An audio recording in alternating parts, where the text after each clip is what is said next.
Hello, ladies and gentlemen. I'm Zach Garrett, And now Miriam Chisanga. and welcome to the first episode of our show, Better Tomorrow. Better Tomorrow is a show that talks about different perspectives and ideas on how to make society better.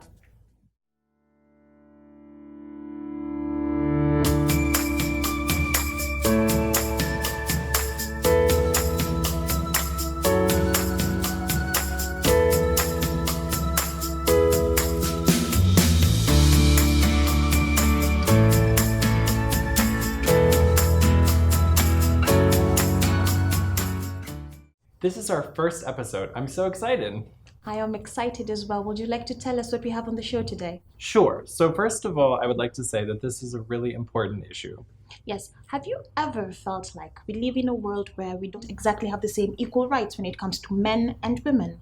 I have felt like that, and I think that a lot of people feel like this around the world. And so that's why today's topic is about the gender inequality issue and how we can empower women to follow their passions no matter what.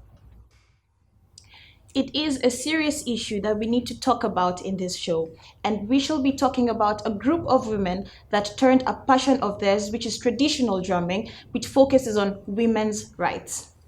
And it's really important for us to talk about this because in their hometown of Sri Lanka, there are certain things that women are perceived to not be able to do and certain things that they can do. And so for these women to be able to follow their passion, they really had to break down some barriers so that they could do what they love to do. And so now we're going to be able to listen to some of the beautiful music from the traditional drumming group Turiya.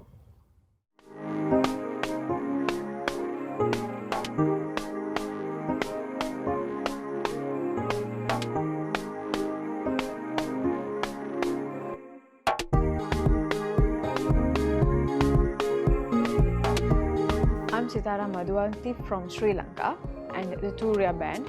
It's called Turiya Women's Drums Ensemble. It is the first ever female percussion band in Sri Lanka.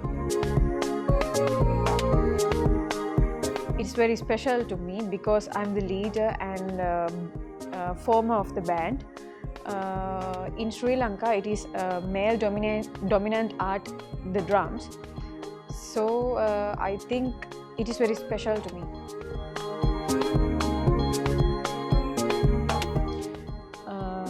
Actually, in my childhood, I loved to beat the drums. I became a first percussion graduate in Sri Lanka. So my teacher said, why don't you form a band? So I started with my friends to play the drums as a band.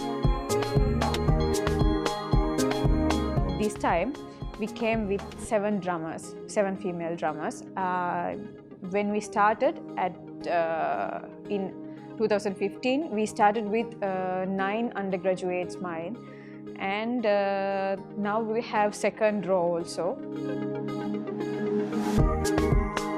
Actually, my family is very helpful for me, but sometimes we have met so many barriers in the society. Yeah, in Sri Lanka now they know who is Turiya, but now we have already changed that minds, and now we are going so many international stage, so many international festivals and function and conference like this. So now we were able to get some crowds to Sri Lanka. So now they don't look on us like that. Yeah, we have faced so many barriers when we start our band. In our first show, we have to sing songs in the train for collecting for the money. Any sponsors? We don't have any sponsors, so we have to collect money by head collection to pay money for the sounds, and like that we had faced so many barriers. They are absolutely amazing. Can you imagine the kind of pressure that they went through, like going against societal norms? I will be totally scared, actually. I would be really scared too. And that just goes to show that they were able to break boundaries for women in their country and also prove that women is just the name of a gender. Another thing is that this norm is happening in Thailand as well.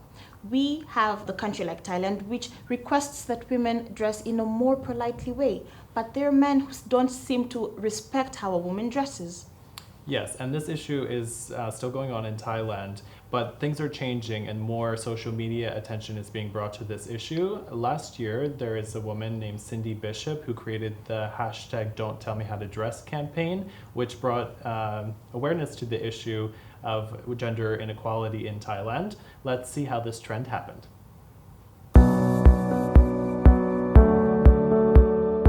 The Don't Tell Me How to Dress hashtag is a campaign that was launched by Cindy Surinya Bishop, a Thai-American celebrity and model who became involved with women's rights after a government official made a comment on how women should dress in order to prevent sexual assault and even rape in April of 2018 during the Songkran Festival.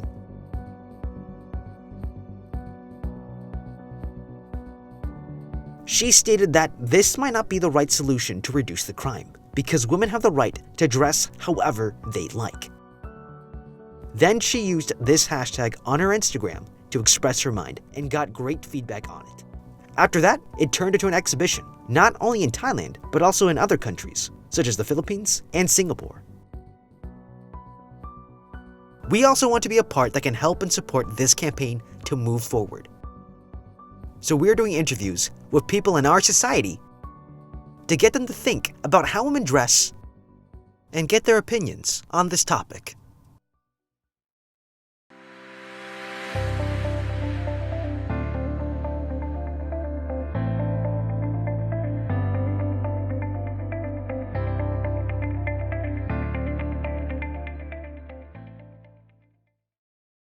I think people should be free to dress whatever they want. It's their only right to dress however they want. I think it's not fair because personally I'm gay and I like to dress up. When I wear something that I find is feminine, I feel like people look at me a lot and I get judged for it, and they shouldn't.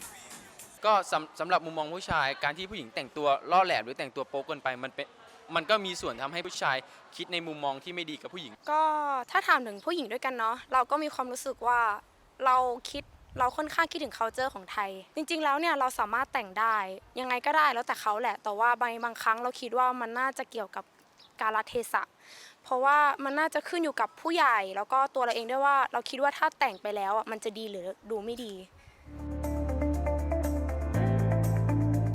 I believe sexual harassment would come with the lack of education from one side or the other. I think it's not only a matter of how people dress, but as well the position of the men as well to also be educated in this regard. ก็สำหรับตัวเรานะคะก็แบบก็รับฟังอะค่ะบางทีผู้ใหญ่เขาไม่ชอบให้เราต้องแต่งตัวโป๊แต่คือวัยรุ่นสมัยนี้ค่ะเขาก็มีสิทธิ์ที่จะแต่งตัวอยากจะใส่อะไรอยากจะหยิบอะไรใส่มันก็เป็นสิทธิ์ของเราอะค่ะต้องเคารพในการแต่งตัวของเราด้วยไม่ใช่ว่าเห็นเราแต่งตัวโป๊แล้วแบบอยากจะทำอะไรก็ได้อะไรอย่างเงี้ยก็ไม่เห็นด้วยมีส่วนค่ะได้ความคิดนะเพราะว่าจริงๆแล้วผู้หญิงบางคนน่ะแต่งตัวล่อแหลมให้คนอื่นน่ะมองจนแบบว่าทำให้เหมือนแบบเกิดเหตุไม่ดีขึ้นอะไรอย่างเงี้ยก็คิดว่ามีส่วนบ้างนะแต่ว่าก็ไม่ทั้งหมดอะเพราะว่าคิดว่าผู้ชายน่าจะแบบคอนโทรลตัวเองได้แต่ถ้าคอนโทรลไม่ได้ก็มีปัญหาเหมือนกัน I feel like a lot of law courts like to put it that way, but it shouldn't be relevant because we've come past a lot of things and like consent is the most important thing. No, not necessarily. I think it's the man or woman who's doing the sexual harassment.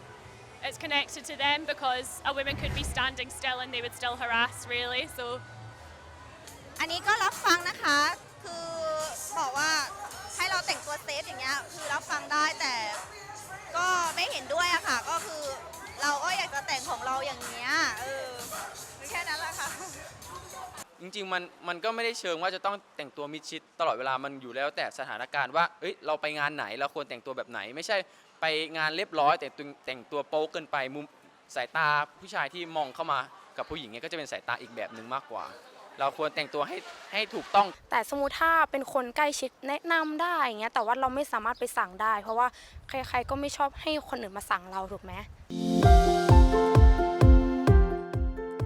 Remember, it doesn't take much to be respectful. And no one should ever have to experience sexual violence based on what they choose to wear.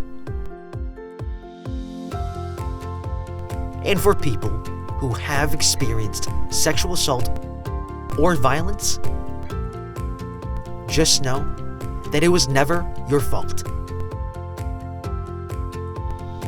And that by being the voice that stands up for someone with less power than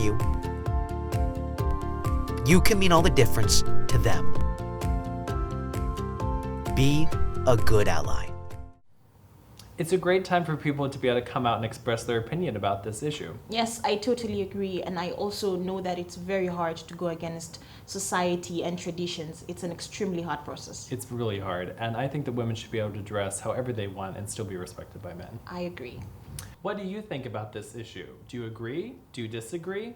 Let us know by using the hashtag #BetterTomorrow_STIU. And that's all today. Thank you so much for watching, and we hope that you enjoy our next episode next week. Bye. Bye.